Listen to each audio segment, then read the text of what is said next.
Ons maak die Bybels oop by Galasiërs hoofstuk 3.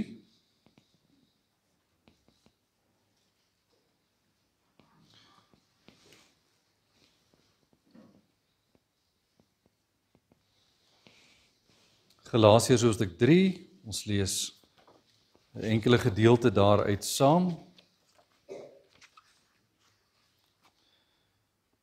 Wanneer Paulus, die apostel van Christus Jesus, hierdie brief skryf hy hom weens die geweldige invloed wat die Judaïsme gehad het op die Christelike kerk. Die werke van die wet, die besnydenis en ander werke van die wet word as 'n vereiste gesien saam met Christus vir geloof. En dit, soos jy sal lees in die eerste hoofstuk, word beskryf as afgodies, soos dit is, wanneer 'n ander Christus aanbid moet word as die een wat vir ons gelei en gesterf het. In die derde hoofstuk lees ons nou saam.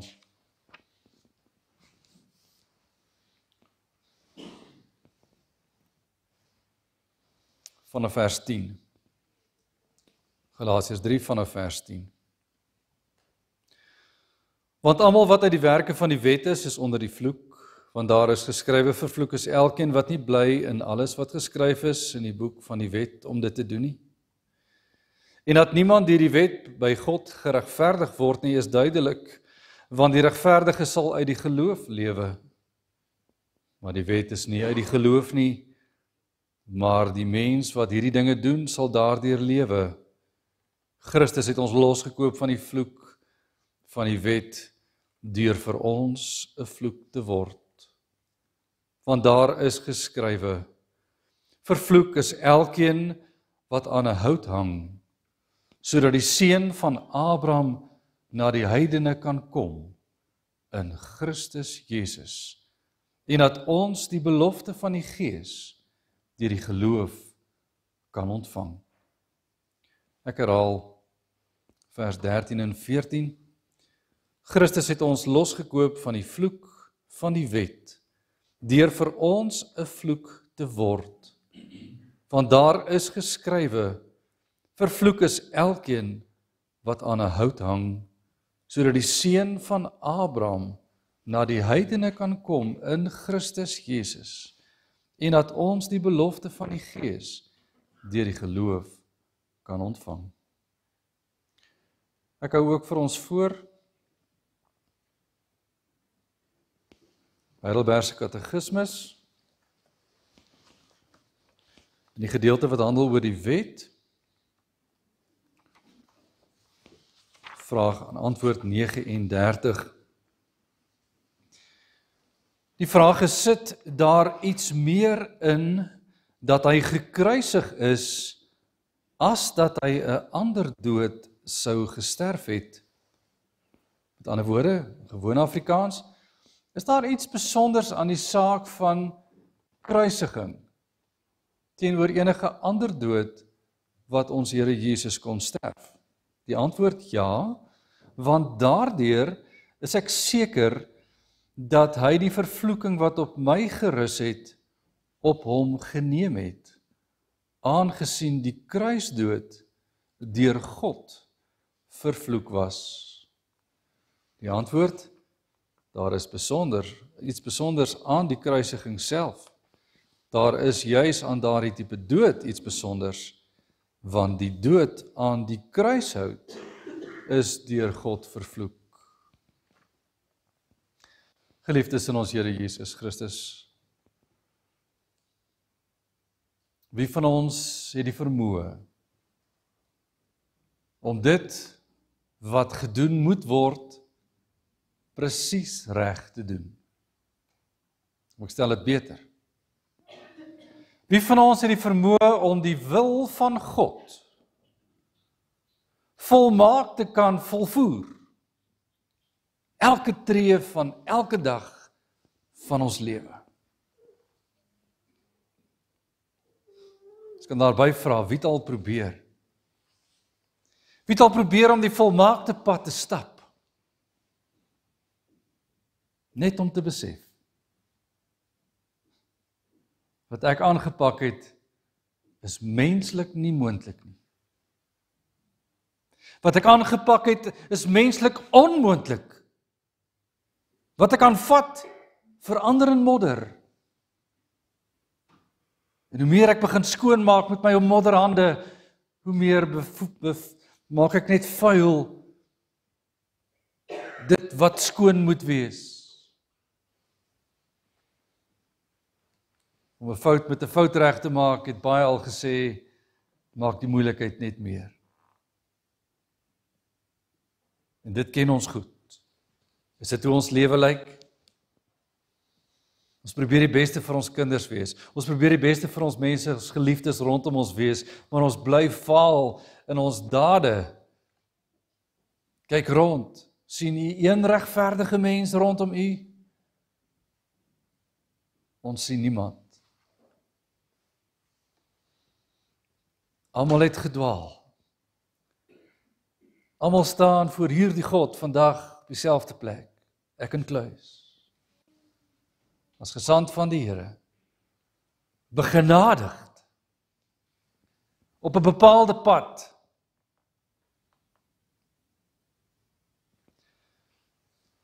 Wat wil die apostel ons leer, as gesand van die Here Jesus Christus, deur die geïnspireerde woord?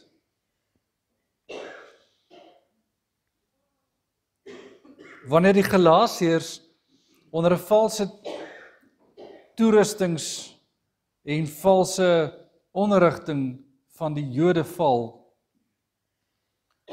wat bly vashou en sê, jy moet hierdie werke van die wet doen, dan sal jy gered word.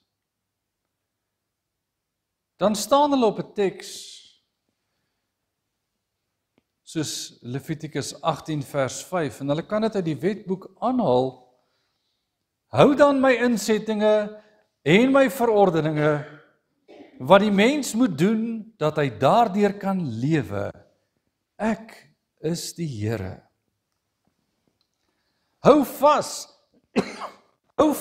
aan my wet, dan sal jy daardeur lewe. Het is verstaanbaar om te dink,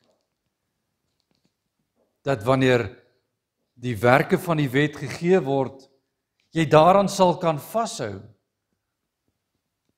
en sê, maar ek hou dit. Het die apostel nie dieselfde gedoen, dieselfde apostel Paulus, as hy in Filippense 3 skrywe, wanneer dit kom by die werke van die wet, is ek onberispelik. Wanneer dit kom by die werke van die wet, was ek onberispelik. Niemand sou vir my kon sê, ek het dit nie gehou nie. Ek het gedoen, ek het die feeste gehou op die tye wat die feeste gehou word. Ek het die etes gedoen soos dit gesê was, dit moes gedoen word. Maar waarna het hierdie dinge gewys? Waarna het hierdie dinge gewys, dat die apostel later leer, vergeet van die nuwe maane. Vergeet van die nuwe maanfeeste.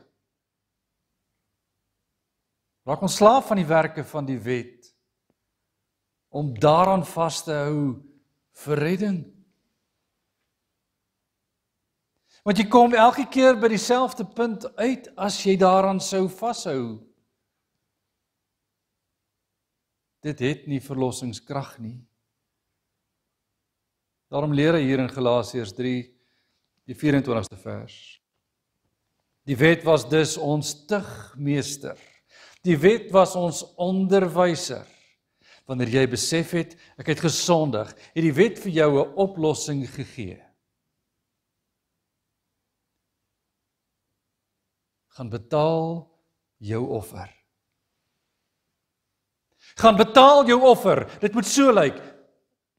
Een of ander dier, 'n bees of 'n bok, sonder gebrek.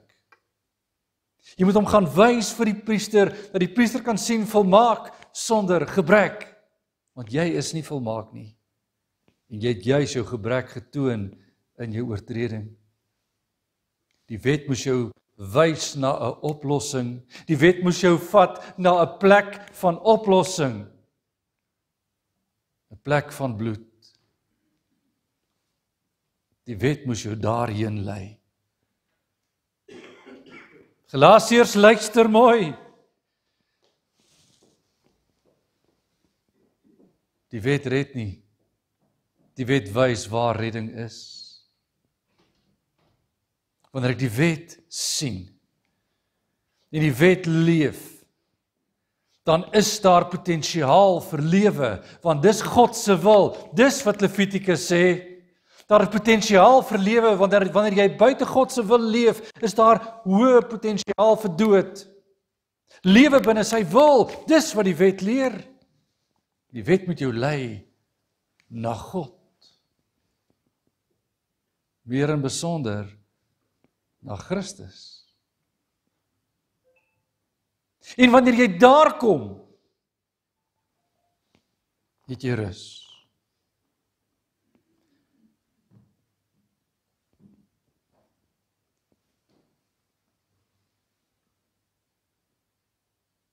Deuteronomium 27 lees soos volg, daar is vers 26. Vervloek is hy wat die woorde van hierdie wet nie hou om dit te doen nie. En die hele volk moet sê, Amen. Met ander woorde, dit is so, dit is waar, dit is seker. Vervloek is hy wat die woorde van hierdie wet nie hou nie. Nou word ons getoets vanuit die wet, soos wat die agtergrond van Galasiërs 3 is. Elkeen wat dan hierdie wet hou, is op 'n goeie plek. Hy wat dit nie maak nie, het verlossing nodig. Vervloeking is die saak.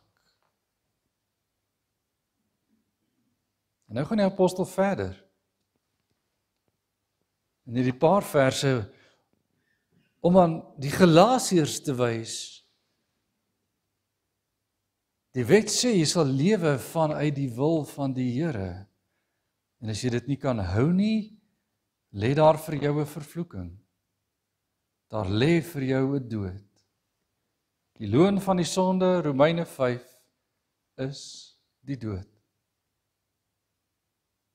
Die loon van die sonde, met ander woorde die betaling op die sonde, is die dood. Daar is dus 'n eindpunt, ver van God se wil af. En die vervloeking is daardie saak. Kan jy en ek sê, maar wat nou? Wat maak ons as mense wat die wil van God wil doen, maar nie kan nie? Reeds genoem, daar is 'n offer. Maar is goed so, maar môre moet ek weer offer, want ek het vandag weer gesondig. En ek moet weer offer, ek het weer gesondig. Is dit nie 'n sinlose bestaan van offer op offer nie? Hierin lê die troos. Vers 13, Christus het ons losgekoop van die vloek. Christus het ons losgekoop van die vloek. Christus het kom staan in die plek van die vloek. Hoe begin hy dit doen? Ons sien dit raak in sy regverdige lewe. Van vroeg af sien ons dit raak in sy lewe. Die katekismes het dit reeds in soveel plekke aan ons beskrywe. Hy is waarlik regverdig. Hy is waarlik goed. Maar hy is ook waarlik God. Maar ook regverdig mens. Ons sien in sy dade dat hy dit totaal en al sonder sonde kan doen. Hebreërs 4 leer dit.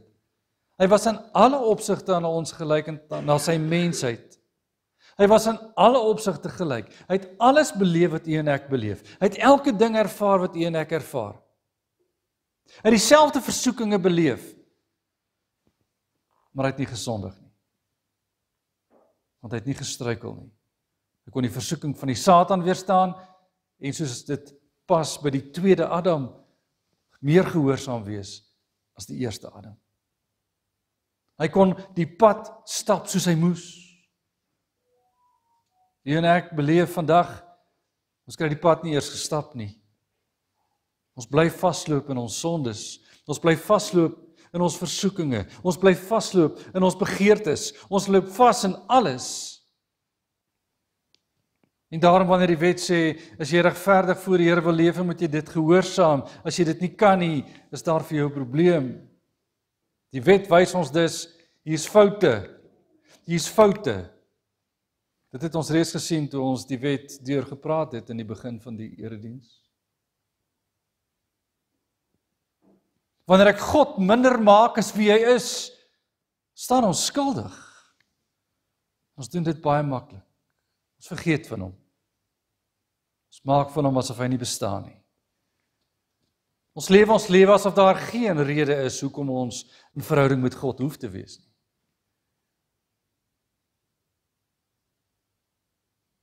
Wat beteken die vloekhout? In die antieke wêreld, in Deuteronomium, lees ons die volgende. Deuteronomium 21, vers 22 en 23. En as iemand 'n sonde doen wat die doodstraf verdien, en hy gedood word, en jy hom aan 'n paal ophang, dan mag sy lijk nie aan die paal oornag nie, maar jy moet hom sekerlik die dag nog begrawe, want een wat opgehang is deur God vervloek. En jy mag jou land wat die Here jou God jou as erfenis sal gee, nie verontreinig nie. Die bedoeling van die paal ophang, ons sien dit in die geskiedenis van Israel, telke male, wanneer iemand opgehang word, is dit 'n vervloekingsdaad.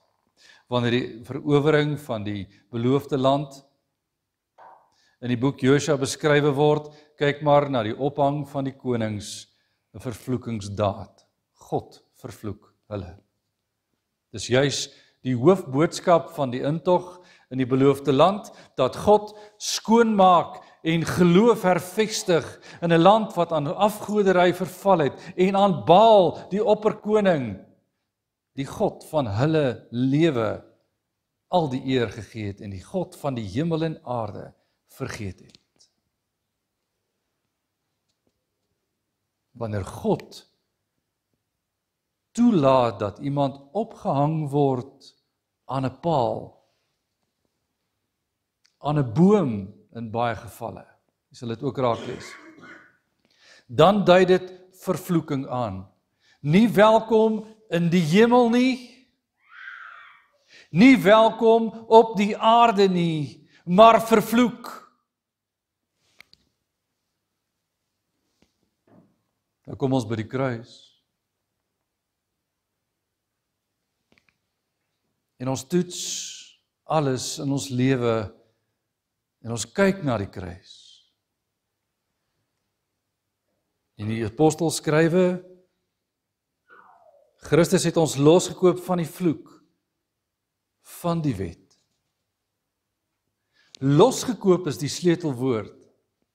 Hy het ons losgekoop. Hy het ons skuld gesien, soos elkeen se skuld opgehoop het. En het die rekeninge gevat, elkeen een vir een. Hulle op sy skouers geplaas en die rekeninge betaal. En vir die wat na die kruis gebore is en tot geloof kom in Christus Jesus, se rekeninge is vooraf betaal. In Christus Jesus. En daarom kan jy die genade hoor, voor die grondlegging van die wêreld, Efesiërs 1 vers 4, is daar reeds genade geskenk aan die wat aan hom sal glo. God weet. Sy genade is ongelooflik groot. En wanneer die loskooptransaksie plaasvind, soos 1 Petrus 1 vers 17 dit stel, nie met goud of silwer, met geld of iets wat kan vergaan nie, maar met sy bloed betaal, dan moet jy die offer sien. Israel het die offer geken. Jy sit jou hand op die kop van die dier, my sonde gaan oor na die dier. In my plek sal jy sterf. Jou bloed sal uitgegooi word rondom die altaar en my sondes is vergewe vir daardie dag op grond van die soenverdienste van daardie offerdier. Maar wanneer ek moet betaal en die paaslam word vir my geslag, soos Petrus dit ook stel, word dieselfde gedoen. Hy word gegeesel, bebloed, stap hy na die kruis in 'n swakke toestand. Hy word vasgespijker aan daardie kruis. Die ergste vorm van marteling deurgaan hy. En hy hang aan daardie kruis met 'n opskrif: die koning van die Jode. En luister die implikasie van lyding, die implikasie van wetsgehoorsaamheid. Die Jode weet geen skuld in hierdie man. Hulle vind hom skuldig tot die dood toe, volgens die Sanhedrin se ondersoek en verhoor, dat hy sê dat hy die seun van God is. Het hy gelieg? Of was dit waarlik so? Geen lid van die Sanhedrin glo dit nie. Behalwe daardie man wat hom besoek het. 'n man met die naam van Nikodemus. Nikodemus het iets geweet. Deur God aan hom geopenbaar. Nikodemus het sy liggaam ook versorg en in die graf geplaas. Nie soos die ander Sanhedrin manne nie. Want wanneer jou skuld op die las gelaai word van die een wat onskuldig is, besef jy, ek het werk om te doen, om dankbaar te wees vir alles wat hy vir my gedoen het. Wat het hy gedoen? Hy het ons losgekoop van die vloek van die wet, deur vir ons 'n vloek te word, deur te gaan hang tussen aarde en hemel, in die lig van Deuteronomium, nie tot die aand toe nie, maar voor die aand sou kom. Die aand voor die Paasfees sou aanbreek, het die Paasofferlam gesterf. En in daardie moment van sterwe, voor dit die donker van 3 ure lank, die toorn van God, die oordeel van God, die straf van God, die pyniging van God, van sy enige gebore seun, sodat ons kan lewe. En hy roep uit, lank voor die ander manne sterf, dit is volbring, en hy blaas sy asem uit. Vader, in die hand gee ek my gees oor. En dit is verby. Dit is verby vir die aardse stryd. En hierin lê ons hoop, geliefdes. Wanneer ons nie ons eie vloek kan dra nie, het ons nodig om te kyk na die Verlosser. Ons het nie die vermoë nie. Ons kan doen wat ons wil, ons kan ons werke opstapel soos ons wil. Daar's geen manier hoe ons werke as 'n dankie kan gee, genoegsaam. Tog vereis die Here deur sy woord dit van ons, om te doen wat pas.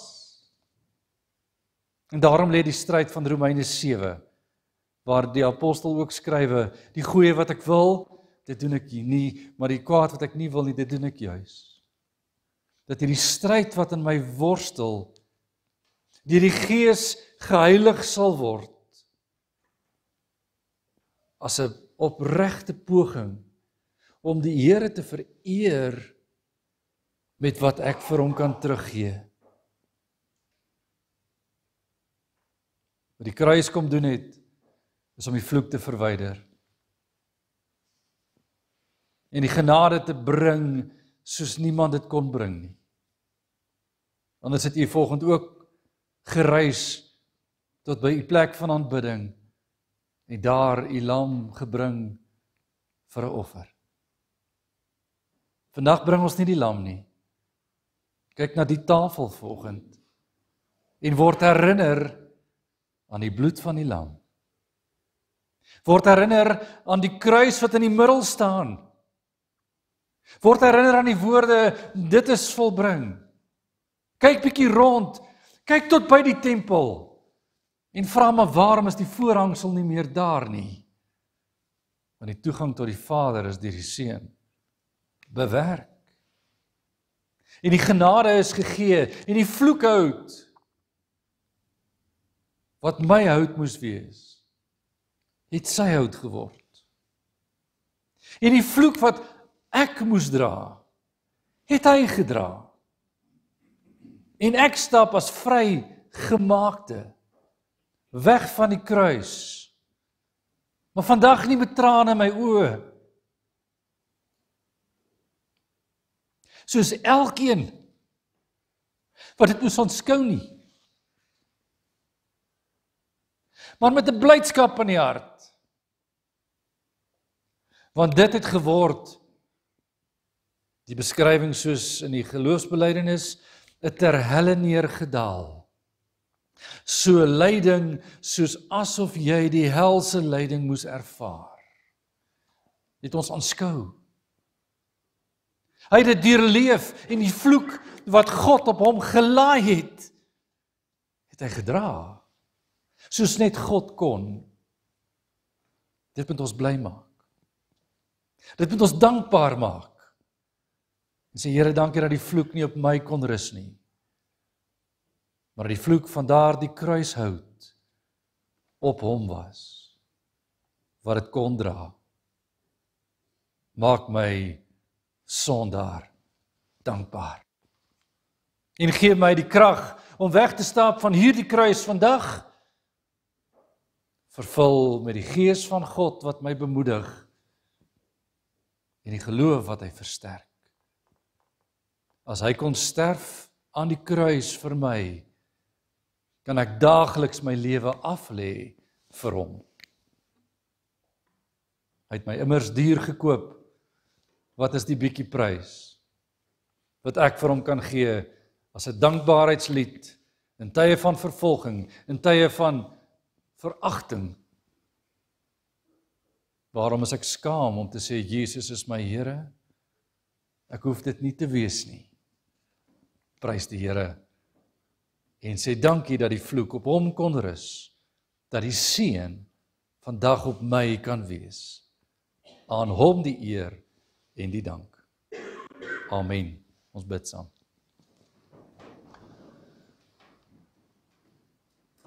O Here, ons Here, U maak dit moontlik om die kruis te kan sien. In 'n wêreld wat voor ons staan te kan trotseer.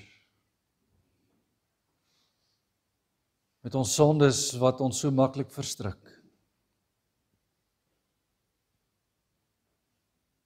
Here, wees ons genadig